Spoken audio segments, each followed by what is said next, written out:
Samantala, naging emosyonal si Senadora Pia Cayetano matapos kondinahin ni Senador Risa Hontiveros ang nangyaring putukan sa Senado noong nakaraang linggo. Ma-report si Bernard Ferrer. Matapos sa publiko ng PNP ang resulta ng kanilang investigasyon kaugnay ng tensyon sa Senado, sinabi ni Senador Sherwin Gatchalian na dapat na ipaubay ang usapin sa isang independent body tulad ng Office of the Ombudsman. Let's investigate this independently para ma-restore natin yung dignity, yung trust, yung tiwala, at most especially makabalik na tayo sa trabaho. Sa akin, importante yung trabaho. Marami nakabigil.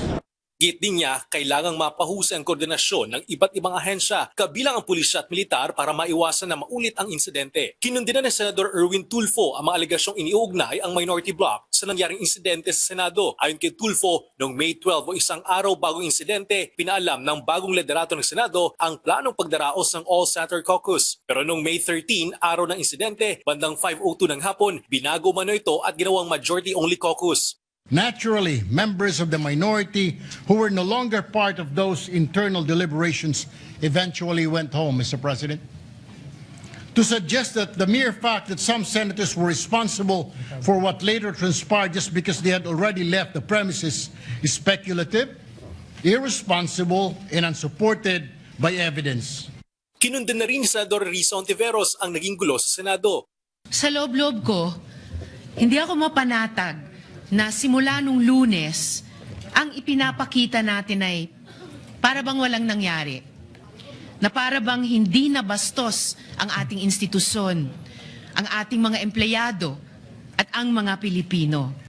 Naging emosyonal naman si Senador Pia Cayetano sa pahayag ni Hontiveros. Para sa amin na nandito, napakaraming nangyari. Takot na takot po ako na kailangan ko na magpaalam sa mga anak ko. At yung staff ko, 2 pintuan ang pagitan ko sa putukan. Kaya para sabihin nyo na walang nangyari. Napakasakit para sa aming lahat na nandito.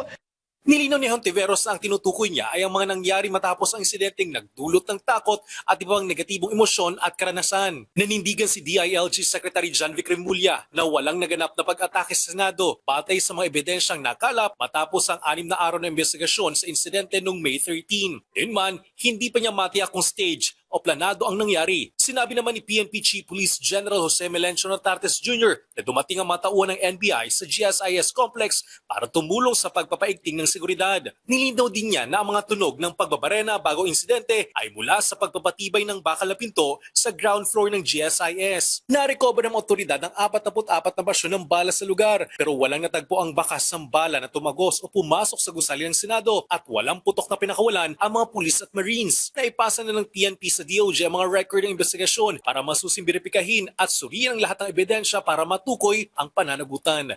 Samantala, ipinagtanggol ni Senador Robin Padilla sa suspended Senate Sergeant at Arms ng Mau Aplasca. Ayon kay Padilla, iisang katotohanan lamang ang kanyang pinaniniwalaan na si Aplasca umano ang tumulong para mailigtas sa mga nasa loob at labas ng Senado sa gitna ng kaguluhan. Anya ang warning shot na pinakawalan ni Aplasca at ng mga tauhan ng NBI ang nakatulong para mapakalma ang sitwasyon at nagpatunay na kapwa-friendly forces ang dalawang panig pero nagkaroon lamang ng kakulangan sa koordinasyon at komunikasyon mula sa kanilang mga pinuno. Iginit naman ni Aplasca na spliced umano ang ipinakitang video ng mga otoridad sa nangyaring tensyon sa Senado. What they did, they spliced the videos and they just selected the videos that will support their narrative. And I think it's not correct. What type of narrative, sir? What type of narrative are you saying? Di sabi nila walang attack. Kinontra naman ito ni DILG Secretary John Vic Remulla. No, not at all. May timestamp naman lahat eh. So it couldn't have been spliced. Those were direct from CCTV cameras of the Senate, their servers. And hindi pwedeng splice yun dahil may timestamp lahat. Inihain naman ni Senador Risa Hontiveros ang Senate Resolution No. 400 para kilalanin ang mga miyembro ng Senate media na sa katapangan at profesionalismo sa gitna ng insidente sa Senado. Pinuri ni Hontiveros ang Senate media na nagbalita para malaman ng publiko ang mahalagang impormasyon habang nagaganap ang insidente. Binigyan din sa resolusyon ang mahalagang papel ng media sa harap ng paglaganap ng systemic online disinformation, covert influence operations at coordinated inauthentic behavior. Bernard Ferrer para sa Pambansang TV sa Bagong Pilipinas.